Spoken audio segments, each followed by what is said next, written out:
Terungkap siasat licik RN ibu tiri yang tega menyiksa anaknya laki-laki hingga tewas di Rawapanjang, Bojonggede, Kabupaten Bogor tutupi luka memar dengan bedak tebal. Adapun penyebab bocah disiksa karena sulit disuruh makan.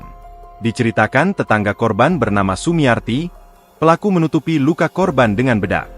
Dia itu pernah saya tanya, "Kamu pakai bedak atau mainin bedak?"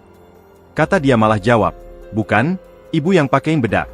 Ujar Sumiarti saat ditemui di lokasi, Rabu, 22 Oktober 2025, dikutip Kompas.com. Mendengar jawaban itu, Sumiarti awalnya tidak curiga.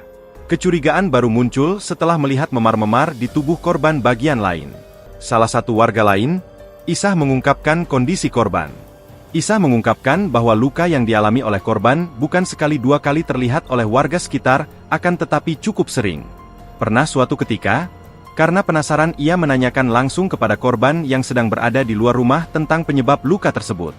Akan tetapi anak kecil itu tak pernah berterus terang dan seolah-olah menutupi kejadian yang menimpanya.